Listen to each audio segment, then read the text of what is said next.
My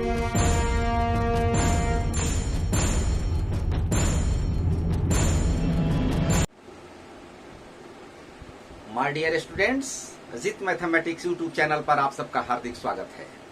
आज से हम लोग केमिस्ट्री का चैप्टर शुरू कर रहे हैं और केमिस्ट्री में हम लोग पहला अध्याय रासायनिक अभिक्रियाएं एवं समीकरण को पढ़ेंगे।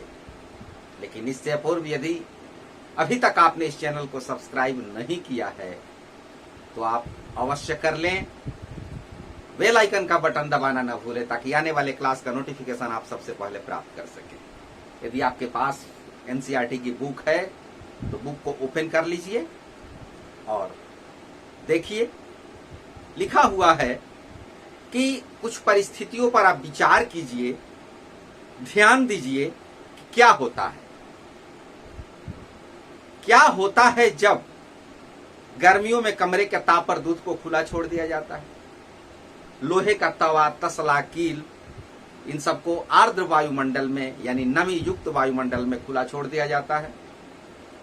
अंगूर का किण्वन हो जाता है, भोजन को पकाया जाता है और हमारा शरीर भोजन को पचा लेता है, हम सांस लेते हैं। इन सब अभिक्रिया के फलस्वरूप क्या होता है इन परिस्थितियों में। तो पहला इसमें दिया हुआ है जो कंडीशन, उसमें है कि गर्मियों में कमरे के ताप पर दूध को खुला छोड़ देते हैं। तो गर्मी में जब दूध को खुला छोड़ देते हैं तो दूध का स्वाद बदल जाता है, दूध खट्टा हो जाता है, यानी वहां पर कुछ न कुछ रिएक्शन होता है। दूसरा है कि लोहे का तवा, तसला, कील को आर्द्र वायुमंडल में खुला छोड़ देते हैं। तो नमी युक्त वायुमंडल में, जैसा कि अभी का सीजन है, बरसात का मौसम है, ऐसे वायुमंडल में यदि लोहे के सामान को बाहर खुला छोड़ दिया जाए तो उस पर जंग लग जाता है, उस पर एक परत चढ़ जाती है, यानी लोहे में जंग लग जाता है। अंगूर का किण्वन हो जाता है, यानी अंगूर का स्वाद भी खराब हो जाता है, एक तरह से सड़ा हुआ, जिसका कि उपयोग अल्कोहल के रूप में शराब बनाने में किया जाता है। भोजन को पकाया जाता है तो भोजन को पकाने में उसके स्वाद में, रूप में परिवर्तन हो जाता है। कच्चे भोजन का स्वाद और एक पके भोजन का स्वाद, दोनों में अंतर आप महसूस करते हैं। हमारा शरीर भोजन को पचा लेता है तो भोजन को पचाने के बाद उसमें से अलग तत्व निर्मित होते हैं, पोषक तत्व जो हमारे शरीर को पोषण प्रदान करते हैं। कुछ उत्सर्जी पदार्थ भी उसमें निर्मित होते हैं जो उत्सर्जी अंगों द्वारा उत्सर्जित कर दिए जाते हैं। हम सांस लेते हैं तो सांस लेते हैं तो आप सभी जानते हैं कि हम श्वास में ऑक्सीजन ग्रहण करते हैं, शरीर के अंदर ऑक्सीजन जाता है, फिर हम उसी ऑक्सीजन से निर्मित कार्बन डाइऑक्साइड को श्वास के ही माध्यम से बाहर निकालते हैं, यानी ऑक्सीजन कार्बन डाइऑक्साइड में परिवर्तित हो जाता है। तो ये सब परिस्थितियां हैं, इन पर थोड़ा विचार करें। इसमें होता क्या है, कहीं ना कहीं कुछ न कुछ रिएक्शन होता है, कुछ न कुछ अभिक्रियाएं होती हैं। इसमें मूल पदार्थ की प्रकृति बदल जाती है, उसकी पहचान बदल जाती है, कहीं न कहीं परिवर्तन हो जाता है। तो ये परिवर्तन ही बताता है, दर्शाता है कि कहीं अभिक्रियाएं हो रही हैं। तो इस तरह की अभिक्रियाओं को हम रासायनिक अभिक्रिया के नाम से जानते हैं। चूंकि ये दिखाई नहीं देती हैं, जब ये अभिक्रियाएं हो रही हैं तो हमें स्पष्ट रूप से दिखाई नहीं देती हैं, अदृश्य रूप से होती है। तो जब कोई रासायनिक परिवर्तन होता है तब हम कहते हैं कि रासायनिक अभिक्रिया हुई। अब हम कैसे जानेंगे कि रासायनिक अभिक्रिया हुई? इसके लिए कुछ एक्टिविटीज हैं, कुछ क्रियाएं हैं, क्रियाकलाप हैं। आइए उन क्रियाकलापों को हम देखते हैं। यहाँ आपके समक्ष कुछ उदाहरण लिखे गए हैं, इन उदाहरणों को ध्यानपूर्वक समझने का प्रयास किया जाए। पहला है मैग्नीशियम प्लस ऑक्सीजन और तीर के निशान के बाद मैग्नीशियम ऑक्साइड। तो मैग्नीशियम का फीता होता है, यदि आप प्रयोगशाला में गए होंगे तो प्रयोगशाला में देखे होंगे, 9th क्लास के प्रैक्टिकल में ये है कि मैग्नीशियम के फीते को जब खुली हवा में गैस बर्नर के ऊपर या स्पिरिट ज्वालक के ऊपर चिमटे से पकड़ करके जलाया जाता है तो वो चकाचौंध ज्वाला के साथ जलता है। ऐसा प्रकाश निकलता है जैसे मानो दिवाली की चमक हो। दिवाली में जो चमक होती है पटाखों की, उस तरह की चकाचौंध रोशनी उसमें से निकलती है। उस पर एक टक आंख लगा करके नहीं देखना चाहिए, आंख खराब होने का पूरा पूरा डर रहता है। जलने के बाद सफेद चूर्ण प्राप्त होता है, श्वेत राख प्राप्त होता है, यानी मैग्नीशियम का फीता हवा में जल करके मैग्नीशियम ऑक्साइड का श्वेत चूर्ण प्रदान करता है। तो वहां पर मैग्नीशियम ऑक्साइड में बदल जाता है। दूसरा देखें, लेड नाइट्रेट का घोल, जलीय घोल, पोटासियम आयोडाइड का जलीय घोल, इन दोनों को जब रिएक्शन कराया जाता है, इन दोनों को आपस में मिलाया जाता है, ये दोनों रंगहीन होते हैं। लेड नाइट्रेट, पोटासियम आयोडाइड, रंगहीन का मतलब कि पानी जैसा रंग, पानी में और इसमें देखने में कोई फर्क नहीं हो, पानी का रंग भी रंगहीन माना जाता है। तो ये दोनों रंगहीन होते हैं और इन दोनों को जब मिलाया जाता है तो लेड आयोडाइड का जो अवक्षेप होता है वो पीला रंग का हो जाता है और पोटासियम नाइट्रेट प्राप्त हो जाता है।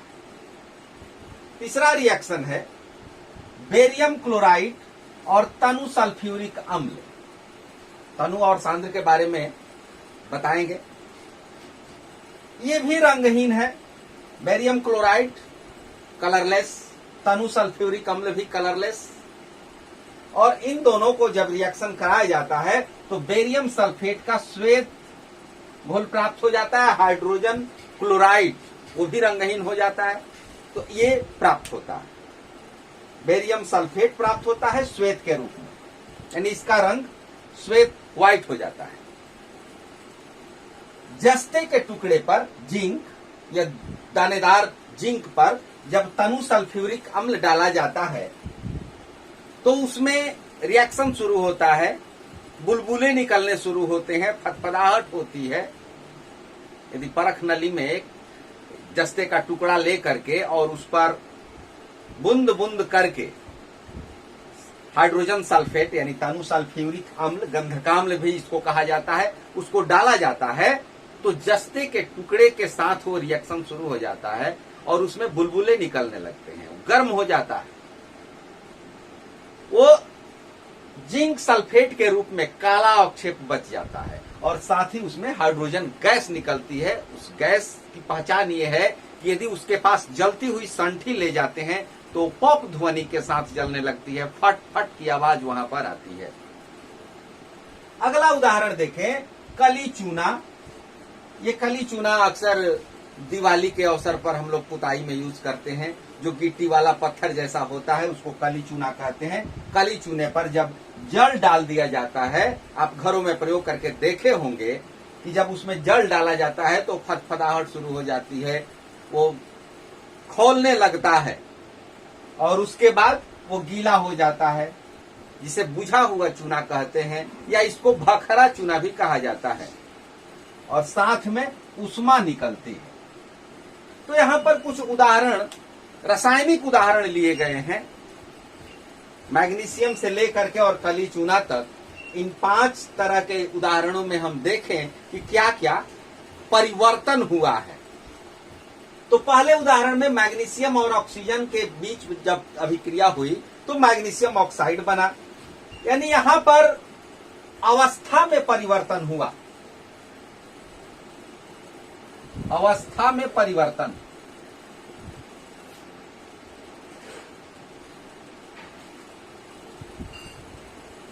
यह फीते के रूप में है और यह जो होता है वो पाउडर के रूप में मिल जाता है। चेंज इन स्टेट, अवस्था में परिवर्तन। यहां पर ये रंगहीन,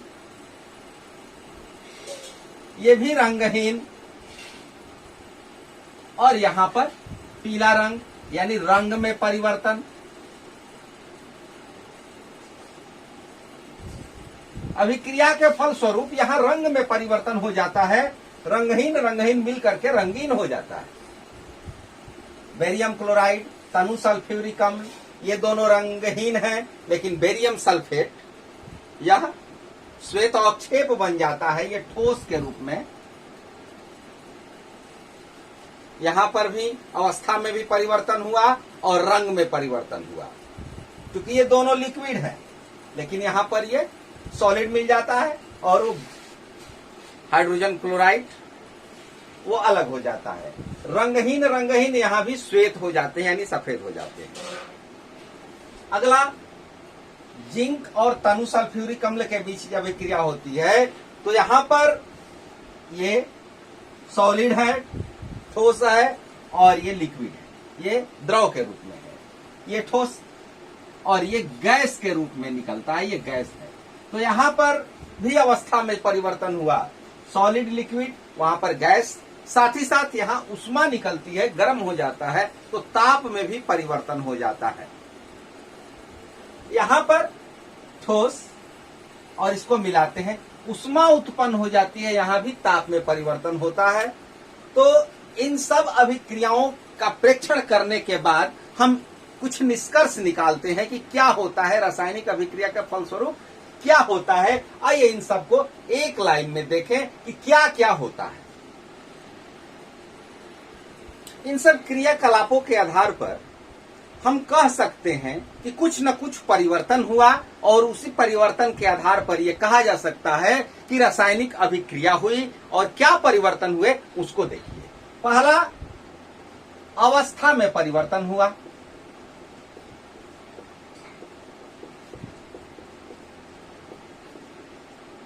change in state, change in state. दूसरे अभिक्रिया में देखे हमने कि रंग उसका बदल गया, चेंज इन कलर, रंग में परिवर्तन।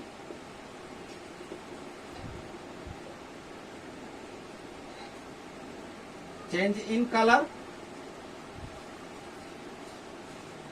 तीसरा में हमने क्या देखा था कि वहां पर श्वेत अवक्षेप प्राप्त हुआ था।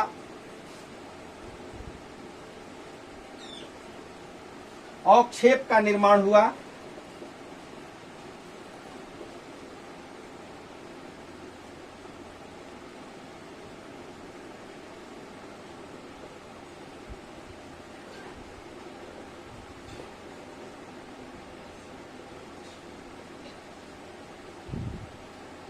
Formation of precipitate. चौथी अभिक्रिया में गैस निकली जस्ते पर। जब तनु सल्फ्यूरिक अम्ल की अभिक्रिया कराई गई तो हाइड्रोजन गैस, यानी गैस का निर्माण, गैस का निकलना।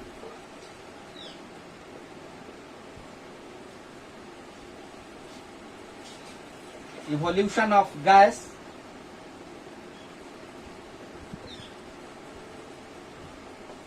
और पांचवा में हमने देखा कि ताप में परिवर्तन हुआ, change in temperature, change in temperature.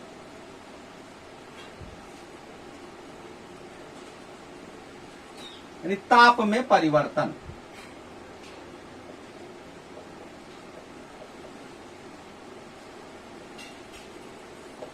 इन्हीं के आधार पर कहा जा सकता है कि कहीं न कहीं रासायनिक अभिक्रिया हुई है।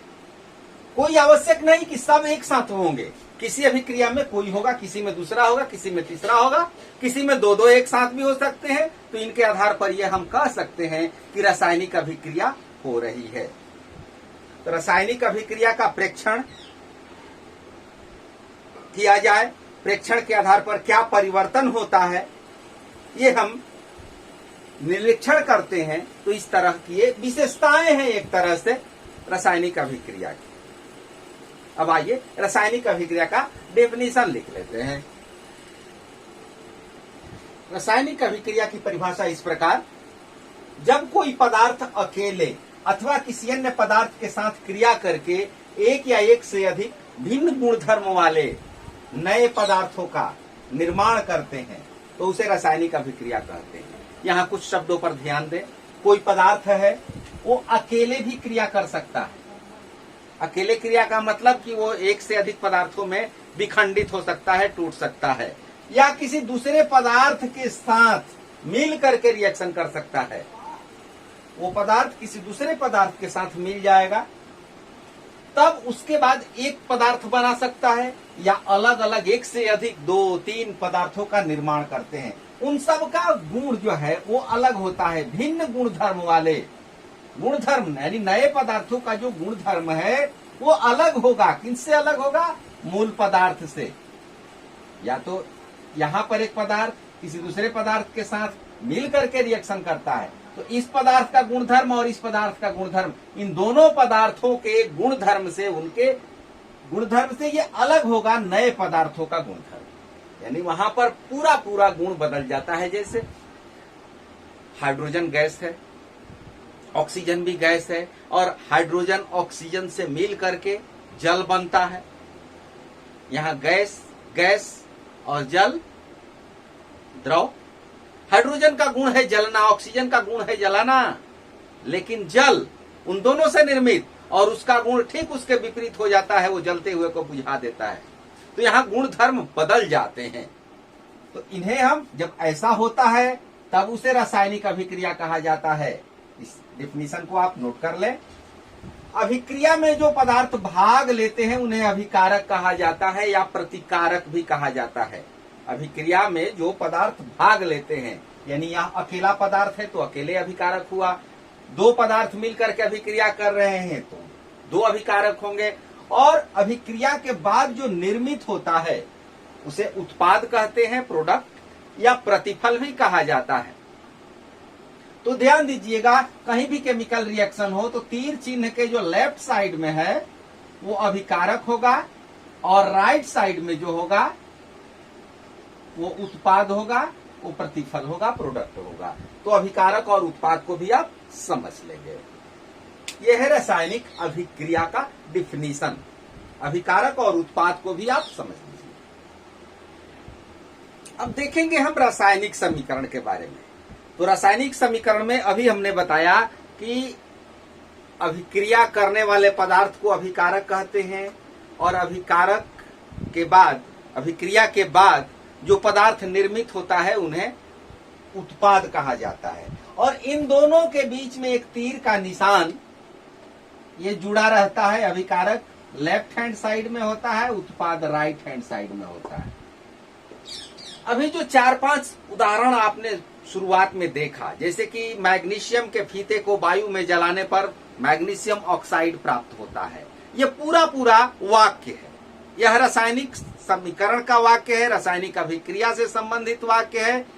वाक्य को यदि हम पूरा लिखें तो होगा कि मैग्नीशियम के फीते को खुली हवा में जलाने पर या ऑक्सीजन में जलाने पर मैग्नीशियम ऑक्साइड का श्वेत चूर्ण प्राप्त होता है। तो इसको पूरा लिखना लंबा हो जाता है, उसके लिए हम शब्दों का प्रयोग करते हैं। कैसे प्रयोग करते हैं कि मैग्नीशियम, वहां पर जो लिखा गया था वो शब्द में ही लिखा गया था, मैग्नीशियम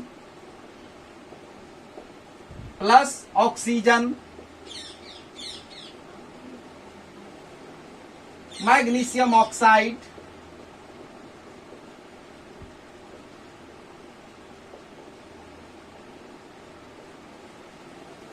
शुरुआत में जो 5 उदाहरण आपके सामने दिए गए हैं, उन 5 उदाहरणों को लिखा गया था तो शब्दों में लिखा गया था। पूरे वाक्य को लिखने में बहुत लंबा हो जाता है।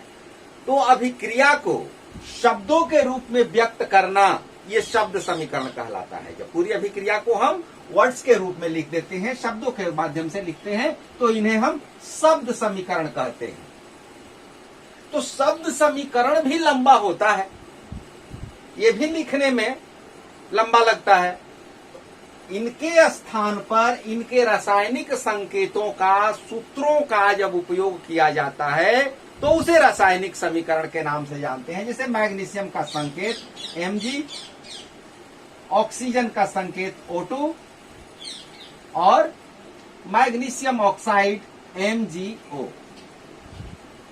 तो ये रासायनिक समीकरण हुआ। अब शुरुआत में जो एग्जाम्पल आपके सामने थे, उन उदाहरणों को हम एक बार फिर यहां लेते हैं, क्योंकि बड़े ही इंपॉर्टेंट एग्जाम्पल वहां पर दिए गए थे, वो परीक्षा से संबंधित उदाहरण।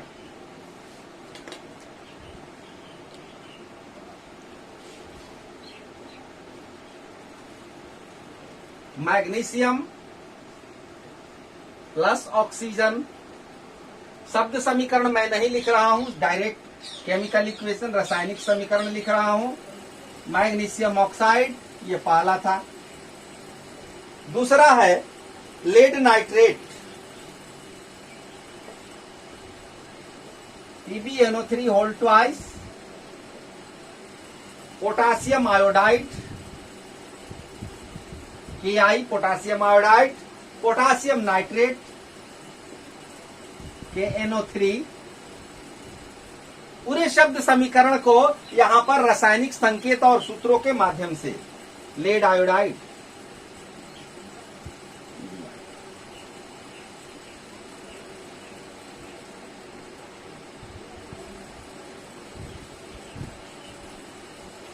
बेरियम क्लोराइड BaCl2, तनु सल्फ्यूरिक अम्ल H2SO4, barium sulphate BaSO4, barium sulphate BaSO4 और हाइड्रोजन क्लोराइड HCl। तो उस पूरे शब्द समीकरण को जब रासायनिक सूत्रों का हम रूप दे देते हैं तो ये रासायनिक समीकरण हो जाता है। चौथा उदाहरण जस्ते का था, दानेदार zinc Zn H2SO4, zinc sulphate ZnSO4 plus hydrogen gas का निर्माण। पांचवा कली चूना, कैल्शियम ऑक्साइड CaO, इस पर जल डाला जाता है H2O, तो ये हो जाता है बुझा हुआ चूना calcium hydroxide CaOH whole twice plus heat यानी उष्मा इसमें उत्पन्न होती है। तो शुरुआत में जो 5 उदाहरण लिखे गए थे शब्द के रूप में, उनको वाक्य के रूप में यदि लिखा जाए तो बहुत लंबा होगा। वाक्य से छोटा हुआ शब्द के रूप में भी व्यक्त करना कठिन होता है। इसलिए रसायनज्ञों ने, वैज्ञानिकों ने इस तरीके का प्रयोग शुरू किया जहां पर शब्दों के स्थान पर उनके रासायनिक सूत्रों का, संकेतों का प्रयोग करना प्रारंभ किया और इस तरह से व्यक्त करना ये रासायनिक समीकरण कहलाता है, जब संकेतों के स्थान पर हम रासायनिक सूत्रों का उपयोग करते हैं। यानी अभिकारक और उत्पाद की जगह पर हम उनके रासायनिक सूत्रों का उपयोग करते हैं। अब यहां पर ये देखा जाए तो यहां पर Mg का 1 परमाणु है, यहां ऑक्सीजन का 2 परमाणु है। यहां पर Mg का यानी मैग्नीशियम का 1 परमाणु, ऑक्सीजन का 1 परमाणु, दोनों तरफ परमाणुओं की संख्या इक्वल नहीं है, बराबर नहीं है। यहां पर यदि हम देखें तो जस्ता का 1 परमाणु, यहां भी अभिकारक में देखेंगे, उसके बाद उत्पाद में देखेंगे। अभिकारक में जस्ता का 1 परमाणु, उत्पाद में जस्ता का 1 परमाणु, हाइड्रोजन का 2 परमाणु, यहां भी हाइड्रोजन का 2 परमाणु, यहां सल्फर का 1, यहां भी सल्फर का 1, ऑक्सीजन का 4, ऑक्सीजन का 4, यानी दोनों तरफ यहां पर यानी अभिकारक में और उत्पाद में दोनों ओर जो तत्व हैं उन तत्वों के परमाणुओं की संख्या बराबर है। यहां पर बराबर है, यहां पर बराबर नहीं है। ऐसे आप सभी समीकरणों में देख सकते हैं। तो जहां पर डायरेक्ट यदि शब्द से समीकरण लिख दिया जाता है, रासायनिक समीकरण, यदि दोनों तरफ ये इक्वल नहीं है, बराबर नहीं है, तो इसको हम कंकाली समीकरण कहते हैं।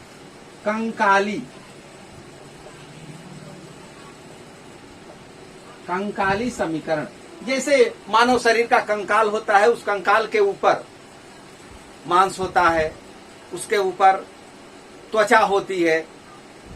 सबसे पहले ये कंकाली समीकरण हुआ। ये असंतुलित होता है, अनबैलेंस्ड इक्वेशन इसको कहते हैं। दोनों तरफ तत्वों के परमाणुओं की संख्या बराबर नहीं होती है, और जहां पर तत्वों के परमाणुओं की संख्या बराबर होती है उसे संतुलित